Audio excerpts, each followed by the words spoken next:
Old school, Okay. like Wayne's World. All right. Three. Hi, I'm Scott Young, and you're about to have a productive conversation with Mike Vardy. No, you are about to have a productive conversation. I'm about to have a productive conversation with Mike Vardy. So take You're two. about to listen to a productive conversation. So I'm about to have. Okay, that's what we want to go Here we for go. here. Ready? Three. Yeah. Hi, I'm Scott Young, and I'm about to have a productive conversation with Mike Vardy. Scott, thanks so much for taking the time to join me today on a productive conversation. Yes. I'm excited for those that are listening to this as it drops. We do have a live stream version of this episode, which has like some raw material and stuff. If you want to learn more about where we live, feel free to join us there. We have people, we have people that are members of my TimeCrafting Trust community that are in the chat right now. I will be looking for questions. If anyone has any questions, they want to chime in on the conversation. If you're here live, feel free to ask. And that way, you can take part in this conversation as we talk primarily about Scott's new book and some of the subject matter inside of it. 12 Maxims for Mastery. The title is Get Better at Anything. 12 Maxims for Mastery. Scott, it's great to see, like, it's been a while since you published your last, like, so did you have to get better at writing a book before you could write this one? Is that what it was? Well, it was a different book. You know, you were joking about Jim Gaffigan before, but I always think of the comedian. Louis C.K. had this thing where he talked about how he was like really stuck as a comedian for a number of years because he just was working on the same set, and he heard some advice that George Carlin, because he would do these HBO specials, would like do a special and then throw out all his material in the garbage and start from scratch like every single year. And how like terrifying and difficult that was, but that was what led him to be a better comedian. And I felt a little bit like that going into the second book, because the first book was kind of like my life for like over a decade. Like it was every single idea and thought I had, I put it into that book. And for the second book, it was like, oh, what do I write about? And so I ended up, we were saying, like, basically since I wrote that last book to now, I've just been reading and researching, and I really wanted to write a different kind of book, write a book that was going to go into much deeper into a lot of the fundamental research, the science, really try to explain how learning works and break that down into practical advice. Because I mean, I don't expect the average person is going to want to read all the academic textbooks I did. So some things that I thought would be useful to people if you're trying to get better at anything. If I can plug the book title one more time. And well, I think the other thing is that it's weird because when I literally just got the book not too long ago, been going through it. We're going to talk about some of the maxims and some of the things that really stood out, but it almost feels like, was this a call to action regarding Ultralearning, in that Ultralearning was kind of like, here's how you do it, and you're like, but does this simplify it? Maybe when I say simplify it, you know what I mean? Does it, like, it almost feels like, you know how Star Wars movies, the first trilogy is no longer the first trilogy anymore, and now there's like the new trilogy, and it's like, okay, well, let's look at, like, does it matter which order they read your body of work in at this point, or is it kind of like, that's something that was fascinating to me as I was kind of looking at this. Yeah, they're definitely not done so like you have to read Ultralearning before you read this book. You can read them in any order. But I think to me they're both like different perspectives on the issue. So Ultralearning was very much driven from, like, I had done these very intensive self-directed learning projects. So like some of them in my early 20s, the MIT challenge, learning MIT's 4-year computer science curriculum over 12 months. That was the thing that brought me a lot of attention. I did a project learning multiple languages. And I also knew a lot of people who were in this kind of community, sort of loosely connected group of people who were doing super intense, like autodidact kind of projects where they're like, launching their own computer game and doing all the art, music, and programming themselves, or getting really good at like hyper specific skills. And so in some ways it was a kind of fairly peculiar vantage point on the question of learning. Like I was just looking at these sort of weird, intense people and like using that as the basis for like deriving some principles. So this book, I would say, had a bit of a different vantage point. And the vantage point and the thing that kind of got me started looking at it was focusing on not just individuals and how, remarkable people learn something particularly well, but on how different systems, different environments, different situations can either foster learning or make it harder. And what from that we can derive is like, these are the principles that work kind of everywhere. And so the story that really got me excited about reading this book was actually Tetris. That I'd encountered this video by John Green, and he was talking about Tetris players, because the game came out in like the late 80s, early 90s, and people were obsessed with it. Like there's op-eds being written about how people are like hallucinating falling blocks. Yeah. Did you see the movie, the Apple TV Plus movie that they did? I did so much research that when I was watching the trailer, I was like, oh, I know all about this because I read multiple books. My son and I loved it. I don't mean to, I mean, again, we got a lot of time here. So, I mean, I love having like the organic aspect, like, because we watched that movie and the just fascinating story. So if you haven't had, I mean, we'll put this in the show notes, but the creation of Tetris is wild, because it's like, you know, you've got this engineer in the Soviet Union, and then it's like all this, there's a lot of cloak and dagger, and there's... It made the Game Boy. It literally made the Game Boy. Like, I mean, so anyway, sorry, continue. You saw John Green's video. Well, so John Green, he posted this video, and I just thought it was fascinating because basically you have all these people who are obsessed with the game in the early 90s. It's the it game. And there are measures of performance. There's a score. We can see how good the top scores are. We can see how many levels people have gotten to. And if you compare that to what people are doing now, I mean, it's not even close. And the funny thing is that I wrote this chapter based on like sort of what the state of the art was a couple years ago. You know, it takes a while to write these books. And it's gotten so much better even than in the time period that I written the last book. Like, one of the stats that I think is crazy is that there was a long time where it was thought that you couldn't play past level 29. Right. That level 29 was like the pieces moved so fast, you couldn't easily move them from right to left all the way. So the game would just stop. Yeah. People have now played over level 200. Well, and didn't somebody break crazy, it? Like, you know? I think someone broke it not too long ago. I think there was a video where somebody actually broke it. A kid. Like a 13-year-old kid was the first person to crash the game. Because I guess you go so far into the game that it starts glitching out. And there's like weird glitches patched to certain levels. So you will reach a point where, like, if you do the wrong thing or the right thing, he was trying to crash it. You do the right thing in the right moment, the game will just stop. Like, you've broken it. And so he was the first person to do that. But the thing I thought was interesting was not about Tetris particularly, but what's the difference? Why, you know, the game's super popular. Why are people so much better at it now? And why is like the curve of acceleration of people getting better at it so much higher now? And the explanation John Green provided, which I agree with, is that in the old days, if you wanted to get good at Tetris, you had like your brother's older friend, and he knew like a technique and this kind of thing. But it was essentially as disconnected people who were all working at the game. And so if you look at what people were actually doing, they were doing lots of things that a 13-year-old kid starting today would never do. Like, they would never do those things because they know better ways of doing it. And the reason why, we have the internet, we have online play, we have people live streaming. Good techniques get transmitted, get shared. You can see tutorials for like the right way to play the game now is super weird. Like you hold the remote and you put your finger on it and you're like, have a glove and you're doing this under. It's like, it's crazy stuff that you would never figure out on your own.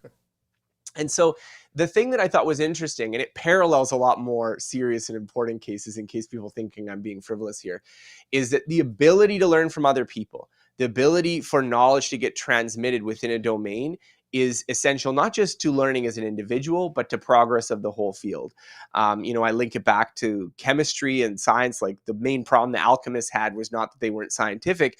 It was because they insisted on using this like convoluted sort of secret message system for communicating their ideas. And so no one could really build on what other people were doing. Because if you tried to copy someone's recipe, even if you were really smart, and it didn't work, maybe you just copied it wrong. And so this idea of being able to learn from people was the sort of first original story that I got me excited about this book, because it wasn't really about, some of these Tetris players are pretty incredible, but it wasn't about any individual. It was, what are the ingredients that you need to have to learn better, to make progress? And so I spent the rest of the, couple years looking into fighter jet pilot training and science fiction authors and Renaissance painters and all sorts of domains to look at, again, what are the ingredients that we need to get better at things, and how do we make sure that we have them in our learning so that we can improve? So this is going to deviate a little bit, but you mentioned all the research that you do, and before we hit record, we were saying, like, what do we want to talk about? We're going to talk about the book, but also things that I'm interested in. Yeah. And one of the things I find challenging as a writer, Hmm. And I've talked to Chris Bailey about this. I think I've even chatted with Cal about this a little bit too. Is how do you know when to stop adding the stuff? Because if you're constantly like, you would have had a lot of material to go through for this, right? Like, so when does the Hmm. seeking? When do you decide? Um, because that's also a part of getting better is to Yeah. decide when to call it. Like, okay, these are the pieces that I'm adding, and then the others I'll either um, maybe use somewhere else down the line. Maybe they become supporting material to further support, and it's outside the book Yeah. because editing is going to be part of it. But this is even just during the writing process, like because you could have literally like this book could have been miles thicker with all of the examples you could have gotten. Yeah. So Yeah. when do you do you have something in your head in mind that says, okay, this is the boundary I'm setting for this, or is it a little bit more So more touchy feely about it? Yeah. is the question about how do you decide when you've done enough research, or is the question about like how do you decide when you've added enough in the writing process? Ooh, it's actually probably a bit of both. Okay. Because So for start with me, start with start with the first yeah. one, then move on to the So second for sure. I'll be a bit of an outlier here because if you ask people for advice, they're always like, "Oh, people spend too much time researching and you got to just like you just get it on the paper and do this kind of thing." And I'm actually totally on the opposite end of that. I think, if you look at this genre of books, most people have done way too little research. Most people have Mm, read way too few things. They don't know the subject well enough. I mean, there are examples of the opposite, but they tend to be like academic experts who have like spent their entire lives researching the topic. And then, okay, maybe you know a few too many things or you're a little bit too in the weeds with the esoteric arguments. But I've always felt like um, it shows when someone really, really has that they have given you the tip of the iceberg, that there was hmm. another, like you can tell when someone is like, you're telling me one story, but you had a dozen. Like I can tell when I'm reading something. So that's my feeling about research is that kind of the more the better. But in asking your question of how do you transition from researching to writing, because certainly there's often, a kind of undirected browsing stuff online that people call research, which is not, I would say is not really research. And then Hmm. there's the problem of like, okay, you've got all this material. How the heck do you like put it into a book? And so Yeah. for me, there's a few things, but I think as you get practice and as you read examples and as you do write books yourself, you develop some intuitions about things. So one of the things for me is I know when I'm introducing stuff, I'm going to need to have a few points. So like the basic structure, this is very common to a lot of nonfiction, is like you want to have a story, you want to have some kind of research or history or concept, and then you want to have some practical takeaway. So I know I need those three pieces. So sometimes I'd have one of the pieces, but I wouldn't know what the other one is going to be yet. And so Mm. I just kind of like, I can't write it yet. It's not ready. It's not ripe. And so I would be looking around. And so, I had a chapter I knew I wanted to talk about. There's all this interesting research on variability and practice, and I thought that was very interesting. But I didn't know what We're the chapter was going to be yet. I didn't know we're what the gonna get story to was that going to be. chapter because that's Okay. the one of the first things I bookmarked was that chapter because I found it fascinating. But continue. So the variability, I knew all this research, and the research is done in like the context of like people doing psychology experiments. So it's not the substance of it is not like extremely interesting on its own. Like I can't spin a good story about like how they did an experiment or something. So it was also a search for like, well, where is an area where this also applies? So I ended up looking through a few domains, but the one that ended up sticking was looking at jazz improvisation because it involves a lot of the same principles. And so you do this sort of deep dive into jazz improvisation to put it together. So sometimes there is that kind of process where like you know what you need, but you don't have it, and that's directing your research. But then when I'm writing, I think one thing I've become more sensitive to is the rhythm of writing and recognizing like you have to get a feel for this is too long, this is too complicated, I don't care, or I want something new. I think in a book, that was something I did with Ultralearning. When I wrote Hmm. that, I had modeled it off of deep work. So I was like, I'd never written a book before. I like deep work. How did he structure deep work? And Cal kind of structured deep work like first half of the book is why, second half is how. So I thought that's a good Yep. model. I'll do the same thing. And I did the same thing. So I had a couple chapters where I was like kind of going over this argument for why people should do this sort of intensive self-directed learning. And then as I wrote those chapters, then I wrote the how chapters, I realized, well, the why chapters really drag. They're kind of boring. Like it's the how is what everyone's interested in. Like you had me at the first chapter, so I don't need to be sold anymore. So I ended up compressing those down into one chapter. And that you have to kind of like you write it and then you read it and you're like, well, this, I don't like this. This is boring. This is not exciting. This is not, Hmm. moving me through. And so I think you got to have that kind of rhythm of like, you're telling the story and then like, okay, this story is getting too long, time to move to something else. Or like this chapter is getting too long, you got to move to something else. And so I think that pacing and the rhythm, I mean, it's one of the reasons why even if you do a lot of research, it can be hard to write like a 300-400 page book, just because you're always aware of, the audience's, you're not writing a textbook. You're not writing for like an academic audience who like, tell me more, because they're interested in all the details of this subject. So you have to kind of balance that rhythm and keep it mixed up, so that like, okay, we've done enough on this and we got to move over. So I think those intuitions come from practice, but I think they also come from reading books, and reading books that do it well and reading books that don't do it well. And then you read the book that doesn't do it well and you're like, I don't like that they're doing this. Make sure I don't do that in my own writing.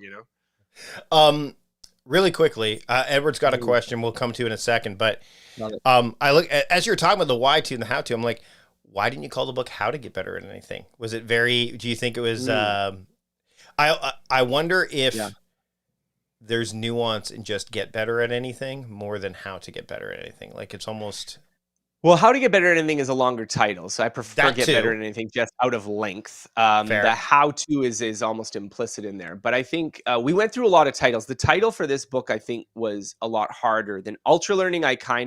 I'd been kind of gifted that concept, and so I knew what hmm the title of the book was going to be. With this one right? here, we went through a lot of iterations, and I liked Get Better at Anything. It was actually my editor who suggested it when we were brainstorming stuff, and I liked it because I think also one of the things I noticed with Ultralearning was that it had a little bit of this, oh, that sounds like maybe that's going to be really difficult or really hard. And I think it also raised these questions of like, well, can I even do that? Like that's super difficult. Can I even do that? And I think for Get Better at Anything, I think it really got down to this finer point of, whether or not you're going to be, Mozart on the piano or Steve Jobs in the boardroom or what have you, we can always get better. And I Right. think if you can make that focus on like, take wherever you're at and how do you get better and what do you need to get better, I think that reframes the conversation, because I think sometimes when we view things in these really grand terms where we're just focused on like, how can I be an investor like Warren Buffett or something? Then you end up kind of I think you get derailed. You get sucked into these conversations about like, well, is it even possible to be like Warren Buffett? And then everyone starts navel gazing about like talent and these kind of things. Whereas I think if you just focus on, okay, take wherever you're at. How do you do +1? How do Yeah. you do +2? What's the right way to think about that? I just think it naturally focuses the topic. So I think a title and the framework you have for a book is very valuable, because it sets the space for like, what are the things I'm going to discuss, what's my viewpoint in discussing them, why should you care as an audience. And so I really admire people who are really good at like framing those kinds of discussions. And there's a real art to it. I think if you read a book that's really good and has a really good framework, it can seem really simple, but there was probably a lot of bad frameworks that got thrown out to like get to that one. Yeah, it's actually, and Tim in the chat says he goes, "Get better is an instruction, so more motivating as opposed to how to." Like that's what Yeah. he says, and he put I think so. That's his. Yeah. So again, Yeah. again that open to interpretation. All right, Mm-hmm. Edward has a question. If you would distill your book into the top 3 skills that would make you better at anything, what would they be and Yeah. why? So that's an interesting question. And it's actually one that I explore a little bit in the book. There's a lot of research talking about domain general versus domain specific skills. So the idea of a domain general skill is that this is just something that applies to everything. Right. And so, problem solving, creativity, these kinds of things. And there's actually quite a bit of evidence that there probably aren't a lot of domain general skills. There probably aren't a lot of skills which you just like make you better at every single thing you're doing. Now, why, if I believe that, would I even write this book? And the reason is that there's a difference between, I think, a domain general skill and having a mental model of how something works. Right. So there's no advice I can give you that will make you just a better problem solver at everything. But I can tell Hmm. you how people solve problems. And if you have the right mental model of how problem solving works, then that can help avoid strategies. Well, that can't work because it sort of violates the rules of problem solving. It's a little bit like knowing the laws of physics don't like automatically make you good at engineering and robotics and all these other things.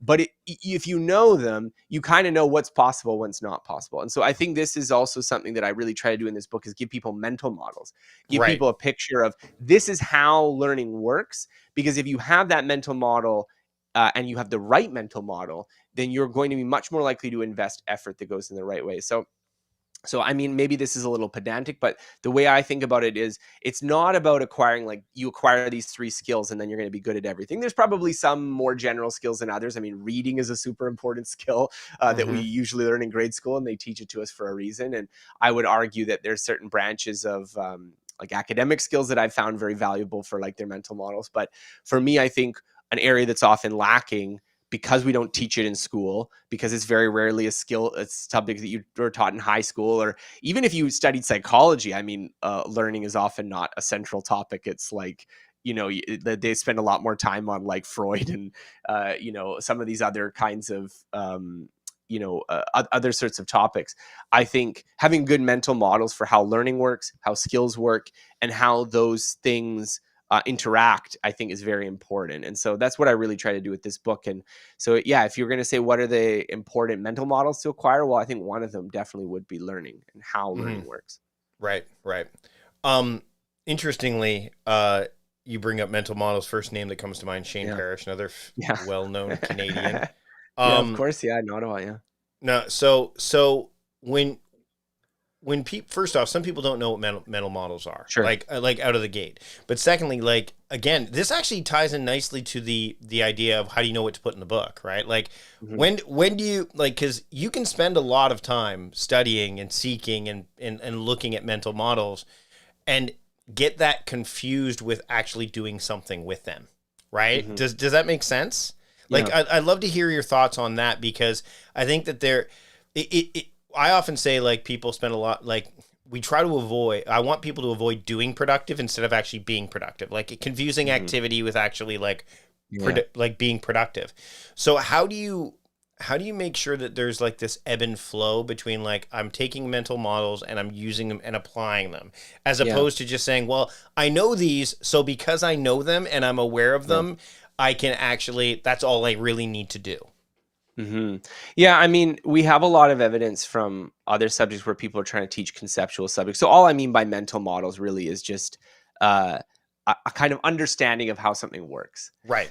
So a mental model, like there's actually a lot of research on mental models. Like you were mentioning Shane Parrish, but I mean, starting in the 1980s, there was a lot of interest in mental models. I even have a post on my website where I kind of talk about the science of it, because there's Philip Johnson Laird is one of the sort of preeminent researchers who spent a career studying this process. And it's just sort of, the idea is that when you're making a mental model, you kind of form, I don't want to use the word image because the word image is right, but you form kind of like a structure of the thing that represents what you're thinking about. And because you have this little object in your head that's represented somehow, you can ask questions about it. So if you had a little like picture of an object, you could rotate it and like see whether it's the same as another thing. And so the idea of a mental model, as opposed to being like memorizing a fact or being able to do something with your muscles or something, like there's lots of different components. So mental models are a kind of understanding. It's how we understand things. And so I would say that a lot of what you have to do to acquire mental model is, first, someone has to point it out to you. Someone has to point out to you that there's this idea that's important. Right. But understanding the idea, I think, and to really take advantage of mental models, you need to see it in a lot of contexts. So someone needs to show you, okay, it applies here and here and here and here and here. And once you start to see it in a lot of different, superficially different contexts, then it kind of gains a better status of like, oh, this is a tool that I can take to different places. So I think that's part of it. And then I also think that you start integrating it into your practice by, okay, how do I apply this in this situation? And so I think you do need to see it in enough places before that's even possible. Right. If I tell you, like, if I just tell you a mathematical formula for like the law of large numbers or something, and I say, well, as n increases, the, confidence intervals become smaller, and you're like, okay, yes, and you can write it down, but you don't understand it.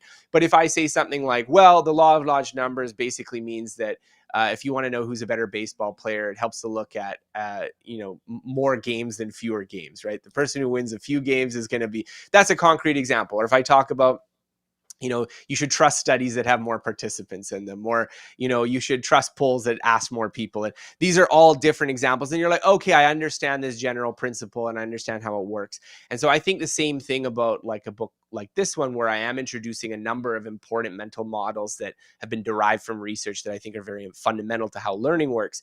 Is I try to give stories, I try to give examples to get you started, but then you're going to hopefully apply it to yourself. So when I introduce this idea of working memory and how it like constrains how you can acquire skills, you can start to see it in your own skills that you're learning, of like, oh, the difficulty here right now I have is that the working memory load is too high. What can I Right. do to alleviate that? So these are things that I think, the starting point is hearing about the idea, is seeing examples, but yeah, you need to apply it in a lot of different contexts for it to be an active part of your problem solving toolkit. Well, and it to your point about the working memory part, like that requires like pushing other things aside so you can get that kind of, you can free up bandwidth, for lack of a better Yeah. term, right? So Yeah. all right, let's get into this variability. Like the first thing, when variability over repetition, because the first thing I thought of was, you hear so many times like doing something again and again and again and again makes you better at it, right? Like that's and I'm not saying that that's not true. Like, the 10,000 hours, which, there's a lot around that now, as opposed to when Gladwell put it out. The Bruce Lee quote, the person that, I fear the man that does 10,000 punches the same as opposed to one. Yeah, I'm butchering that quote, but you know what I mean. Yeah. Why? What does variability do that helps you get better at anything, as opposed to just like the repetition? Like, is there, there's got to be, I'm sure there's balance, but what do we, I think a lot like in productivity, we're going to get to quantity and quality too. But when it comes to productivity, this idea, we focus so heavily on the quantitative, that qualitative kind of gets cast aside. To me, it seems like repetition is the one, like, hey, we got to do this again. But variability kind of gets cast aside as well. So I'd love to hear more about that. Yeah. So first of all, I think, going back to mental models of learning, I think it's very important to think like, what is happening in your brain when you practice something? What is improving?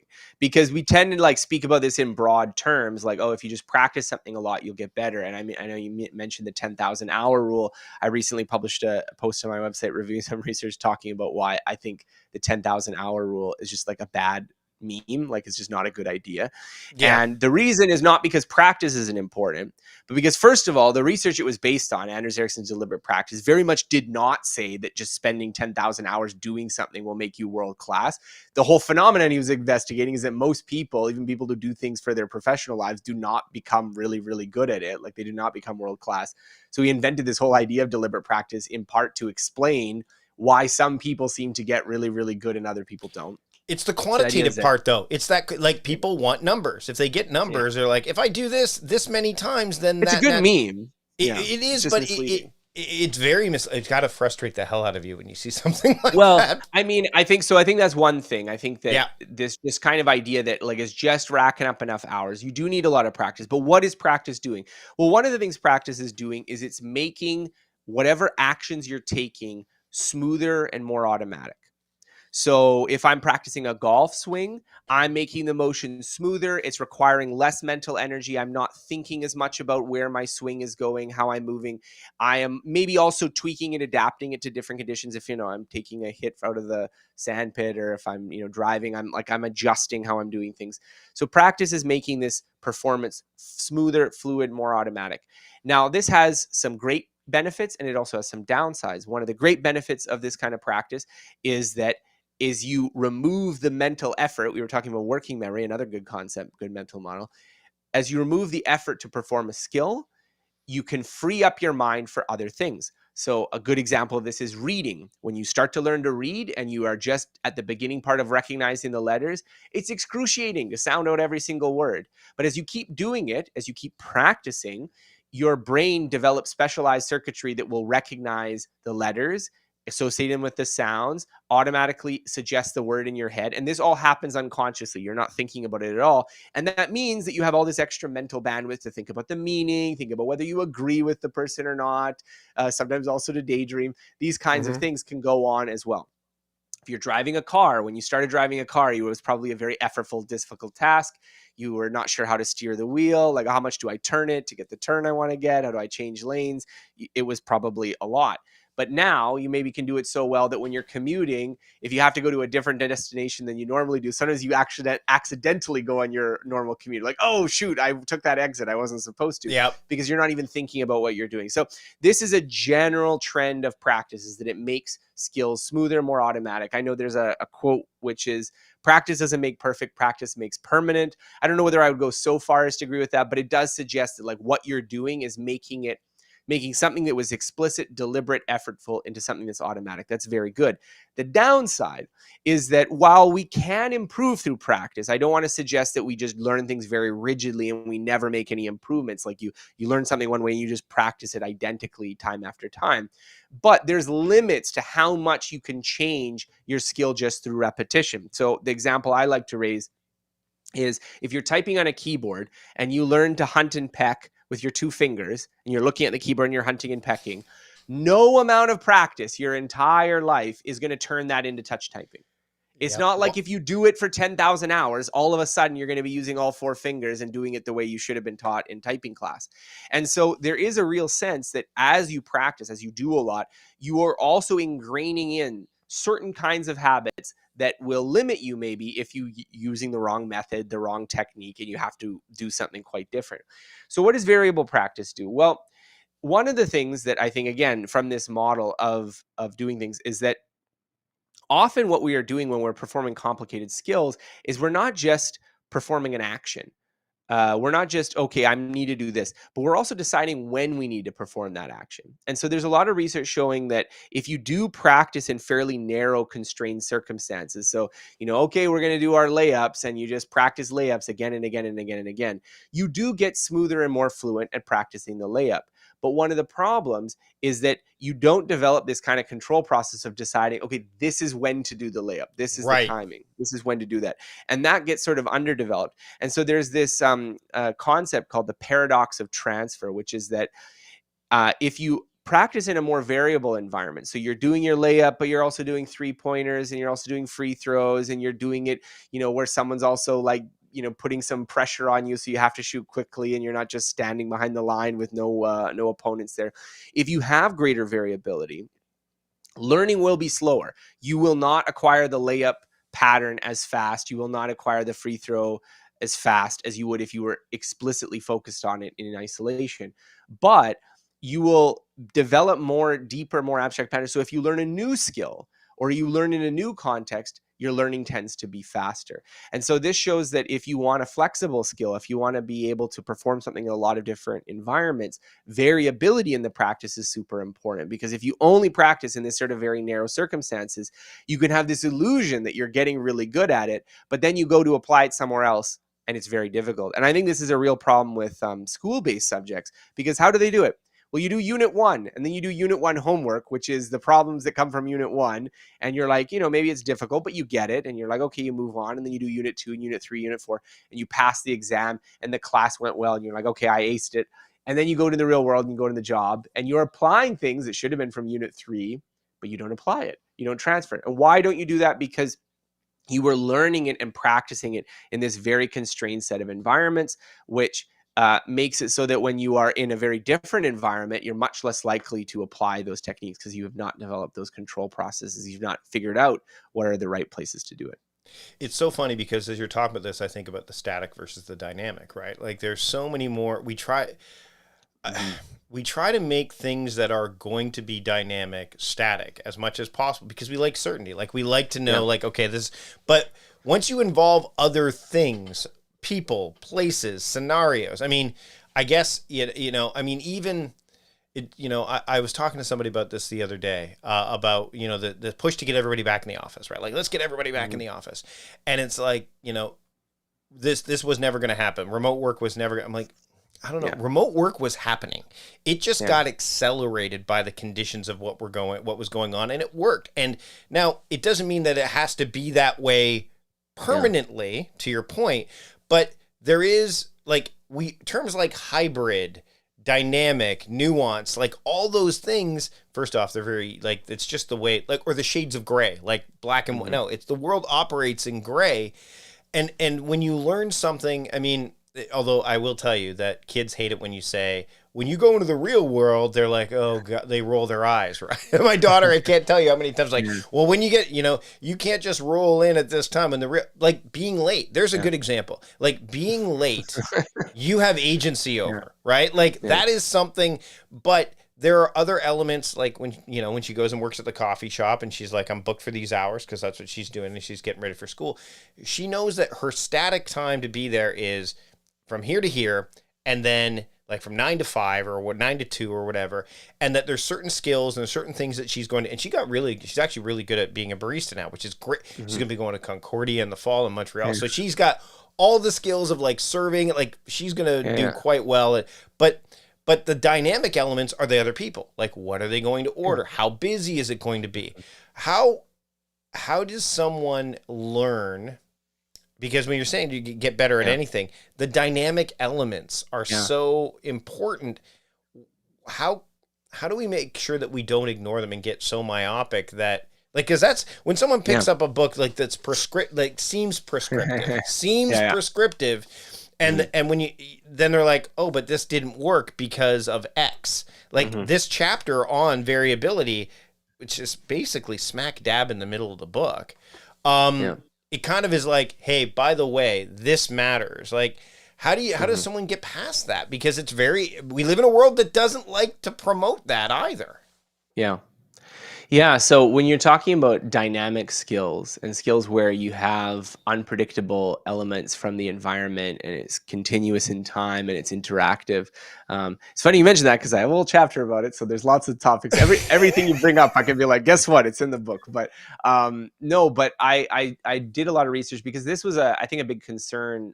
Definitely in starting from like about the 1980s, there was a lot of people who were concerned that the way that psychologists were often doing these tests of human functioning, getting people to memorize lists and do these sort of very sterile problem solving in the laboratory, that they were not really dealing with how people actually think because we are constantly in this feedback loop with the environment. We're constantly engaged with the environment. So there was a lot of thought about how does that work? And so I devote a whole chapter to talking about this in the context of pilot training Mm. because pilots are in this, the man machine interface or the human machine interface is one where we are, you can't just learn to fly a plane by reading a textbook, quite obviously so, right? You Yeah. have to be up there in the plane. But it is also something which is very difficult to teach. Planes are very expensive. When you crash them, bad things happen. There's lots of constraints on this. And one of the things I thought was interesting is that the military the U.S. military has like funded a lot of psychological research because they really care about questions of training and this kind of stuff. Like they're spending hundreds of millions of dollars on this plane and tens of millions of dollars in this pilot training program. Like hiring a few psychologists for $100,000 to like figure out what's the best way to train them is like really cost effective. So we have all this like research that's been done on like army training platforms, and so one of them in this pilot training domain, we have a lot of research on what works for training pilots. So one of the obvious things you can do is you can use a simulator, right? Simulators are cheaper than the actual plane and you can get people in them. And what we find is that simulators are actually better than the plane at the beginning. So for the first, it depends on the situation, but the studies show that like, from about 10 to 20 flights, the simulator is actually better than being in the real plane, which might Mm. sound crazy, but simulators are not very realistic. They're heavy simplifications of being in the plane. And in the Right. beginning, when you're trying to get the basic principles, a simpler situation that is less realistic is actually better. And I think that's an important point because sometimes we think, oh, well, we want to be in the plane right away. But actually, it's not true. At the beginning, we're going to be better off in the simulator. However, it is the case that these things show a diminishing return. So after you've done enough, then you need to be in the real plane. And that's because there's going to be more and increasingly subtle features of the environment that you need to entrain your skill in, that you need to synchronize with. But another thing that's important, and this was a real realization that the aviation industry made again starting around like the 80s, 1970s, was that the focus had been on pilot skill. So I talk about how like the very early days of pilot training, there was a real focus on, you know, the mechanical skill, the skill of navigating the aircraft. And there was a lot of work on doing that because, you know, planes weren't very well built in the very early days. They were a new technology and people were crashing them all the time. And so there was a real focus on that. But flash forward, you know, 60, 70 years, and people almost never crash planes because of mechanical failure. Like they almost Mm-hmm. never crash a plane because they're just like, oh no, and I steered it into this mountain. Like that almost never happens. The training is so good, but there's still accidents. And why are there accidents? It's because of the human element. It's because people don't listen to other people and the air traffic controller. And so I have a whole thing talking about one of the worst aviation disasters in history. And the guy who crashed the plane was the head pilot instructor for KLM. He had 10,000 hours of experience. He was one of the best pilots in the world. And he crashed the plane. Why? Because he was impatient. He was a bit arrogant. He decided that he wanted to take off and get off, even though it was foggy and he probably should have been following protocol. In other words, it was the system around him that needed to be improved, the system around him that needed to be adapted, not just the individual training experience. And so I think getting real world experience is important. And it's also important that when we're in this dynamical system, you're serving drinks at Starbucks, you're in this kind of thing. Often, what emerges, the actual skill that you end up practicing, is not what you learn in the classroom, not what you learn in the textbook, because there's all this accommodation. There's all this like, well, we have the standard operating procedures at Starbucks, but then in the actual shop, there's going to be different things happening because, oh, yeah, that machine doesn't work. So you have to do it a different way and people adapt to it. And so I think this integration of practice and real world stuff, as much as people roll their eyes at real world, is very important because, you know, you can't get real skill in these dynamic environments if you're not actually practicing the real thing. By the way, did you notice, I pointed this out in the chat, that when you were talking about like the diminishing, you went like this as if it was a plane that was crashing? Oh, I'm doing, you know what what's boring though is that I'm doing this and like maybe it's also the mirror version. I'm like looking at Yeah. a mirrored version of myself. But for me, I'm like drawing a curve. Like that's how nerdy I am right here, that I'm Yeah. drawing like an asymptotic curve, and that's what I'm doing. And people is like, Are it's a you are plane, you you know. are you left-handed or right-handed? Out of I'm curiosity, just right-handed. I'm you're right-handed, but I right-handed. Okay. think I don't know, for some No, reason that's I your want to left. do Yeah, my I can left. see you're using your But left. I think it's But because I want to go up and to the right, but like in a diminishing curve. And so I'm gotcha. mentally drawing a graph that I would do with a pencil, you know, but this is the wrong way if I'm looking at it. Yeah. I've got a couple of questions that I want to make sure I get to, but Tim, a member of TimeCrafting Trust community, has Yeah. another question, which I think is actually this is definitely one that I was going to get to. So I'm glad Tim addressed it. What is the hardest thing that you, Scott, has got better at? Why? And Mm. what was the secret for you to getting better at it? Now, I mean, you could say read. I mean, Ooh. all 12 are in there, I guess. But I mean, I'd love to Yeah. hear that. That's a great question. The hardest thing that I've gotten better at. I mean, oh man, that's almost like it's almost too difficult to list. I'm like trying to narrow it down here. I'm not going to say it's the hardest, but I do think it's one that I feel like has been a major factor for me is writing. And I know that sounds like funny to say because I write a lot, but I think it's almost because I write a lot that it has been harder to get better at writing. Like often I'll document learning these skills in this book where I'm doing something over a relatively short period of time. So for one thing, you're at that early part of the learning curve where there's like Yeah. so much low hanging fruit. Like it's pretty easy to get better at like drawing faces when you haven't done it ever. And then you spend a month doing it intensively. There's so many things you can get better. It's a lot harder to get better as a portrait artist if you've done it for 20 years. Excuse me. But I also find for writing, I think there's a couple things that make it harder to get better at. One is that it's a very ill-defined skill. So what does it even mean to be better at writing? And we could get into that. Right. I know you probably feel that for writing. I think, you know, there's some things that I worked on in this book that I think make the writing better than the last book. But of course, someone could read the last book and they're like, well, I liked those things that you improved from the new one. So there is a real, I would say a real measurement problem that like getting better. I mean, I don't go too philosophical in the book, but we could really get philosophical. Like, Oh, what does it mean to get better? What yes. is better? And, you know, so that's one thing. And then the second thing is that because I write so much, like I've written like it's getting close to 1,700 essays on my website. I've probably written like, there's about 10 books, 11 books worth of material at least on the website. And, you know, it goes back to our practice point. Like, I've definitely put in my 10,000 hours in writing, but, you know, I can see people who are better than me. And why? Why do I see people who are better than me? Well, because when I write my weekly essay, I'm increasingly ingraining a habit of doing things. Like, this is what's comfortable for me. This is what comes automatically.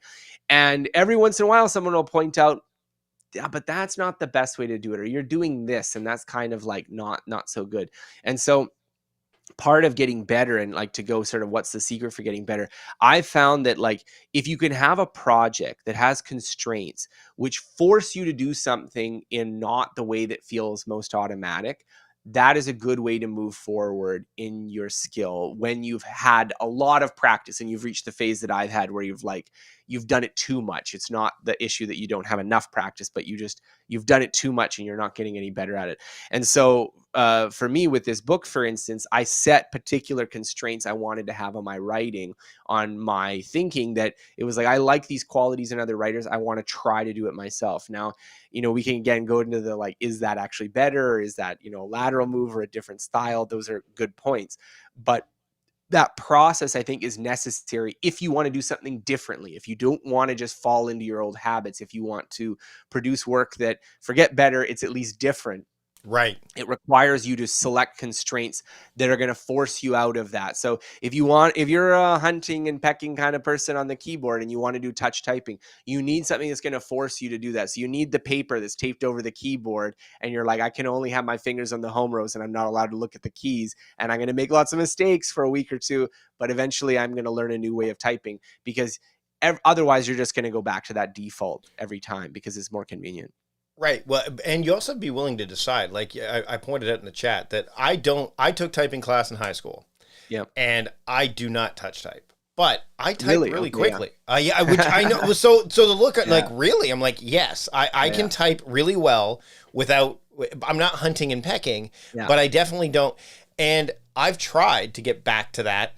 You know, I have a mechanical key, I touch type, and it's just like, you know what? It's almost like, and I think this is a really good, like, kind of thing we can get into, is you have to be willing to commit to it fully, I think. And for me, it's again that idea of the diminishing aspect. I'm like, it's good enough. Like, for me, that typing is good enough. And the more I do it, the better I am at the way that I do it, which I think is, but there are so many other things that I should be focusing on getting better at. So it's like the whole David Allen quote of, like, you can do anything, but you can't do everything. Like, that's got to fall into this. That's why the book's not called Get Better at Everything.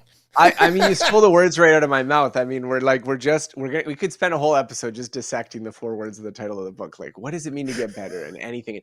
But I mean, it's exactly that point. I've been having podcast conversations with people. They're like, well, you know, what if I don't want to get better at something? And it's like, yes, of course. 99.99% of things you are not going to actively get better at. And like, that's just because especially for things like you were saying with the touch typing, I have a chapter about that too. I have a chapter about unlearning, and this process of, like, well-honed skills are very difficult to change, and they frequently don't pass the cost benefit threshold. That is one reason why I would suggest, like, if my, you know, son who doesn't type right now, if he's going to start typing, I would be like, okay, let's do a typing class first, because I don't know your method. Maybe you have some ad hoc brilliant method for typing, but definitely when you compare the 2-finger versus the whole hand is faster in the limit with practice. I am using 4. I use all 4 except the thumbs. Like, the thumbs don't play a role in it at all. Even the space bar would be easy to, but it just doesn't work. Bar. And actually, I'm very much space bar with the thumbs. But you know what's interesting is, so when we had a fire a number of years ago, and it was a kitchen fire, and I put it out, everything was fine, except I got, and you can't really see, but I've got like scar tissue here on my, because I grabbed the pot and I had a towel, but there was enough exposed that the metal hit my, so for a long time, I couldn't, like, for a while, and I'm left-handed, so it was, I mean, that was good, but I couldn't use, like, I actually, so that the doctor was like, here are the pain meds. I'm like, well, it's not really sore. I'm like, it will be.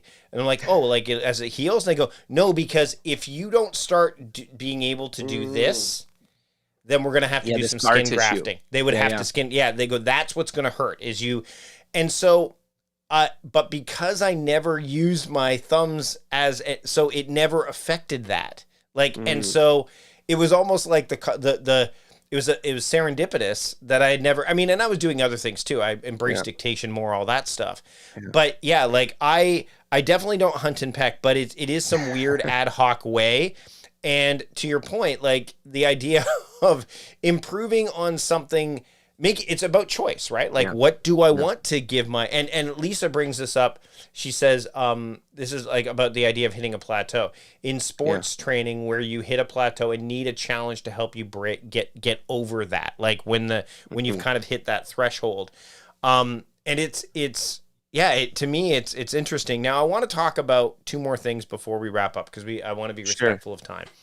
Yeah. I've been reading um recently the book Noise, the Yeah, yeah, Kahneman's I've last read it. book. Yeah. Yeah, yeah, So what, and which is fascinating read because yeah. we all talk about bias, but the noise factor, no one really talks about that much. Mhm, So would you like? I'd love to hear your thoughts on the effects of bias. You could probably touch on mhm, pretty easily, but the idea of noise when you're trying to get better at anything. How do you mhm. either like? What's the role? How do you circumvent it if it needs to be circumvented? Can it be an aid? Yeah. Yeah, I mean, that's a big question. There's lots of Yeah. places where randomness and noise and unpredictability factor into the learning process. I mean, we were talking about variability as it plays to learning skills, that like learning Mm-hmm. in a variable environment um, can result in improved skills in some ways because the lack of predictability forces you to learn things that you don't in a more regular environment. But there's limits to that. And so I don't want to go on the other board and say that, like, well, make it as chaotic and crazy as possible and then you're going to be an Right. expert. That's definitely not what the research says. So I will definitely underscore that in this conversation.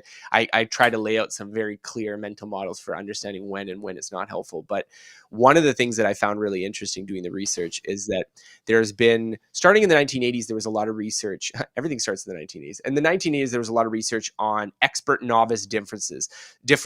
So this was an area of study where like you look at people who are like physicists versus undergrad physics students, or chess grandmasters versus like novice players, or differences between the people who are the best and the people who are just starting out in many Right. domains. And there was all these psychological experiments studying what do the experts do differently, and there was all these regularities found, and I think these were very important studies for understanding like what we were talking about, but like what changes, what is happening when you learn a skill, what is the brain doing. These were very important theoretical work that was done. And sort of in parallel to that, there was a body of research. I mean, Daniel Kahneman was one of the contributors to it, but I talk about some of the other figures as well, that was looking at expertise in different domains and finding out that, well, experts aren't even that good. So the example I think about is there was this book that was published that was on the difference between what was called clinical and actuarial or statistical reasoning. And so this psychologist, Paul Meehl, was looking at studies where you have the opportunity for expert judgment, and you can compare that to a fairly brain dead method. So the brain dead method would be like a tally of pros and cons, or it could be a little bit more sophisticated, that it could be like a weighted tally. So like certain factors are more important than others. That's also called like a linear regression, if you want to be technical about it. But basically it was like PhD holding expert who has decades of experience versus Excel, right? This Yeah. is what we're comparing. And he wrote this book in the 1950s, and he was sort of noting that, well, there'd been several studies done, and the statistical algorithm, the Excel spreadsheet, actually tended to do better in more cases. It was like the weight of evidence was sort of looking at like, well, it looks like the spreadsheet's actually doing better than experts. And he kind of was like, sort of, the case isn't closed yet. We're still doing research. And he was even speculating that, like, maybe there's going to be some situations where clinical judgment, where this sort of well-trained years of experience doing these judgment tasks would perform better. And the funny thing is that, like, after the decades, the research just kept mounting in the favor of Mm-hmm. the Excel sheet. That in a whole swath of tasks. And we're talking about judgment tasks here. We're talking about like making a decision. Like, do you hire someone? Yeah. Do you give someone parole? Do they have a particular mental disorder? Are they likely to have? So we're not talking about like painting a picture or something like that. We're No, this talking about ties in. judgment Yeah, decisions. and this ties in nicely to the book Noise, where they talk about judgment and all that stuff. So Exactly. yeah, Well, yeah, judges, for instance, judges yep, in deciding cases is another example of this. yep, And one of the things that they found in doing all this research, again, is that it was very hard to get situations where the experts outperform the tally, and um, and even in the cases where they did about the same, the expert is usually someone who's like highly paid. They went to Harvard, whatever. Whereas the spreadsheet is something that, like, I mean, you can just get a computer program to do it. It's very, very cost. So it's like, even when it would maybe be about the same, it's more cost effective to do the spreadsheet. And so there was this real contrast because I'm reading these literature, and then there's the marvel of like how good chess players are and yep. physicists and all these people who have this, like, clearly, even to this day, we can't write computer programs that can substitute mathematicians or substitute physicists. I mean, they're working on it, but we're not there yet.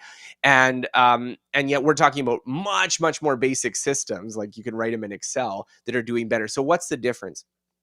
And the difference is that when you are learning in an environment of noise, so there's an uncertain environment. So when you hire someone, there's a certain randomness. You're never going to get to a point where you just know 100% this person is going to succeed at my company or they're going to be a failure. You're just making a guess. You're making a prediction. So it's a noisy, uncertain environment.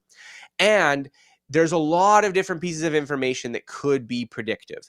So it's not just like people from Harvard are good, people who are not from Harvard are not good. Well, Harvard is one signal, but there's like dozens of others that you can get from their resume, from the interview, etc. What they found is that people are very bad at aggregating this predictive information when there's a lot of it. And they're particularly bad when they can't learn from calibrating feedback. So a contrasting example is something like poker, where there's lots of different situations, there's lots of variety, there's lots of noise, there's lots of different examples. But until very recently, the best poker players were better than computers. I mean, it took like supercomputer improvements to be able to beat really skilled poker players. And so the idea here is that if you want to get good in a domain where this kind of feedback is not automatic, basically, I think you have two choices. One choice is that you need to really improve the feedback of your environment. So I talk about Philip Tetlock's super forecasters and how he went through this sort of training process to like make a better environment so that people could be better predictors of events in ways that like almost no one does in their career, in their office. This is not standard practice. Or the alternative is just accept that you're not going to have good intuitions about these things, and you need to rely more on models, and you need to rely more on like the spreadsheets and stuff like that. So to answer your rather long-winded point about answering about noise, I think that's a major factor, that if you're in a noisy environment, you really need to be taking steps to calibrate your feedback if you want to be genuinely good at what you're doing. Scott, I've got one more question. It's the one probably a lot of people have been waiting for, and I think you know where I'm going with it as soon as I start. So Salman Khan just wrote a book that I'm Brave New Words, How AI Will Revolutionize Education and Why That's a Good Thing. Now, I haven't read it yet. I've got it, but I haven't read it yet. So, people are thinking about AI. As we're recording this, ChatGPT came out with 4.0. Bard is now... So when people look at this, they're like, well, what is the role of AI? Generative, all the different forms. Because again, AI is, you can't paint it all with the same brush. Like I think a lot of people do. What role will that have in getting better at anything for people? Yeah. So, I mean, I tend to think that AI has an important role to play. And I think that it opens up opportunities for things like the simplest example I can think of is that I did this language learning project about 10 years ago. And a lot of the things that we were dealing with that were difficulties, like, oh, I want to watch this show, but there's no subtitles. And so it's like, it's too difficult for me to understand, but I don't have any way of checking it. Like, these are all problems that are essentially fixed now. So, I mean, it would be very interesting to do, again, some of these projects that were a little bit off the wall of my early 20s with this new technology. So I do think it's going to be a tool. I do think it's going to change things. It's certainly going to change classroom practice, if only from the fact that like now you can get a computer to write an essay for you, and people are no longer going to assume that just because the essay is handed in that you actually know anything that you're talking about. But I also tend to be a little bit more on the skeptic side of things, in that, there's a lot of brave pronouncements that we are entering a world where no one's going to have to learn anything anymore. Machines are going to do all the work. People like you and I, we might as well just quit now, because Yep. there's going to be deep fakes of our content, and like, why do we even need to write things? I just think that's nonsense. I think that what we're going to see with AI is very similar to what we see with all technology, that it's going to be a tool. It's going to enhance some things. It's going to make other things harder, and it's going to be something that people adapt to. So I definitely feel like the distribution of skills is going to shift. I mean, I definitely wouldn't want to be getting a career as a translator today. Like, I wouldn't want to be going into that field. I would probably not want to be going into a field of just like someone who's just making deviant art, digital art right now. That's probably not a field that I would want to be going into, because all of a sudden you're facing this like extreme competition. You don't need to be an artist to generate ideas. You don't need to be a writer to generate, first drafts of things. But that being said, I really think the future is going to be people learning to work with this tool the same way that they learn to work with the internet, the same way that they learn to work with email, the same way they learn to work with all of these things. And so the actual eventual, like, is Sal Khan right? And we're all going to have little conmigos giving us advice in the classroom. I don't know. But I think that the basic principles of learning, the basic principles of getting good at things, mastering your craft, I don't think those are going to change, and I don't think they're going to change in our lifetime. And so that's my prediction that I'm going to make on that. Scott, this has been a great conversation. Thanks to everybody who joined in the live stream. We've got some great questions there. Thanks. If you didn't join the live stream, you're listening to the podcast. Thanks for joining us. Scott, where can people pick up the book, and where can people keep up with the work that you're doing? Sure. So, I mean, the book "Get Better at Anything" or my previous book "Ultralearning," you can get them on Amazon, on Audible. You can, I think they even have them on Spotify now. So you can get it anywhere you get your books. And check out my website, scotthyoung.com. I've been writing for almost 2 decades, so there's a lot of stuff there about productivity, about learning, about motivation and psychology. So I hope you find something interesting. I mean, if you've listened this far, then probably you will. Scott, thanks for having a productive conversation with me today. Thank you so much for having me.